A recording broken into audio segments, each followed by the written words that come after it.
Hi guys, welcome back to my channel.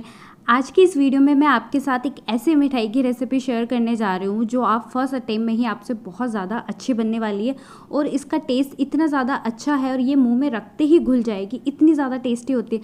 आप एक खाएंगे ना तो खुद को रोक नहीं पाएंगे, मतलब आपका पेट भर जाएगा पर आपका मन बिल्कुल नहीं भरेगा, इतनी टेस्टी होती है। तो आज का वीडियो स्किप मत करना, वीडियो पसंद आए तो लाइक कर देना और चैनल ज़रूर सब्सक्राइब करना।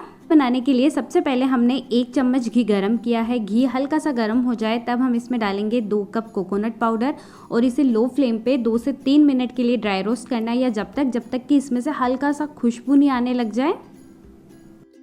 और आपको इसे लगातार चलाते रहना है, बीच में छोड़ना नहीं है वरना ये जल भी सकता है।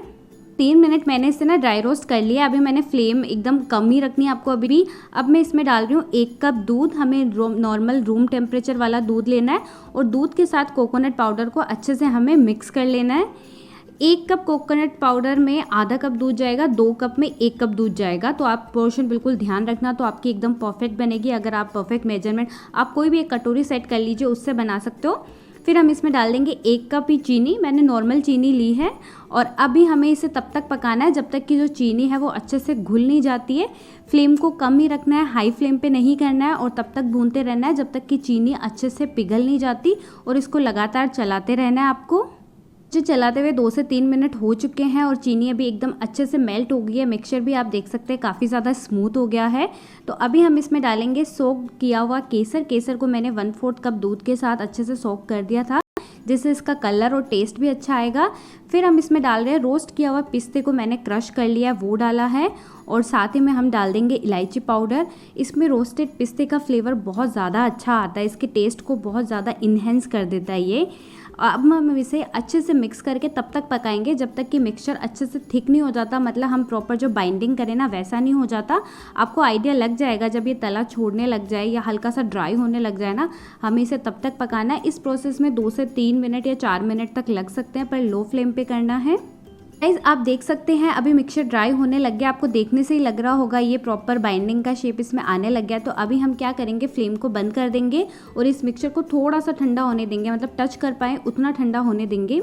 तो ठंडा हो चुका है और साथ ही में दूसरी प्लेट में मैंने कोकोनट पाउडर लिया है। अगर आपके पास जो कोकोनट पाउडर है वो थोड़ा मोटा है तो आप इसको मिक्सी में है ना हल्का हल्का सा चला के क्रश कर लीजिए ताकि वो एकदम फाइन हो जाए। तो अब हम इसके बॉल्स बनाएंगे। तो गाइज़ आप यहाँ पे इसे कोई भी शेप दे सकते हैं, लड्डू का दे सकते हैं, चमचम वाला शेप, जो शेप देना चाहे वो शेप दे सकते हैं। आप देख सकते हो मैं इसे कटलेट का जैसे शेप होता है ना वो वाला दे रही हूँ। और आपको इसे अच्छे से एकदम टाइटली प्रेस करते हुए गूंदना है ताकि ये टूटे नहीं, वरना ये टूट भी सकता है। अब हम इसे कोकोनट पाउडर में अच्छे से कोट कर लेंगे। ये कम्प्लीटली ऑप्शनल, अगर आपको करना है तो आप करिए वरना आप इसे स्किप कर सकते हो। सो ये हमारा एक मिठाई बनके तैयार है। तो ऐसे ही हम है ना सारे मिठाई बना लेंगे। मैं आपको एक और बना के दिखा देती हूँ कि आपको जितने साइज़ का बनाना है उतना लेना और उसे अच्छे से ना बाइंड करना है। जितना आप प्रेशर के साथ कर सकते हो ना उतने प्रेशर के साथ, वरना क्या ये खुल सकता है ना। तो अच्छे से आपको इसे बाइंड करना बहुत ज़रूरी है। और उसके बाद इसे कोट करके रख दीजिए। आप चाहे तो इसे आधे घंटे के लिए फ्रिज में रख दीजिए ताकि ये अच्छे से सेट हो जाए। और ये मिठाई बना के आप 1 वीक तक फ्रिज में रख सकते हो और आराम से इसे एंजॉय कर सकते हो। ये बिल्कुल ख़राब नहीं होगी और पर इतनी अच्छी बनेगी ना कि ये एक ही दिन में ख़त्म हो जाएगी, आपके चलने वाली ही नहीं है। देख सकते हैं सारी मिठाई बनके तैयार है और मैंने उसके ऊपर हल्के से पिस्ते के साथ गार्निश किया है। आप इस मिठाई को बना के 1 वीक तक फ्रिज में स्टोर करके रखिए, एंजॉय कीजिए। अगर आपको वीडियो पसंद आया है तो लाइक कर देना, चैनल सब्सक्राइब कर देना, इसे शेयर करना। मैं आपसे मिलती हूँ मेरे अगले वीडियो में। Till then bye bye. Please guys इतना देखिए, रेसिपी को वायरल कर दीजिए।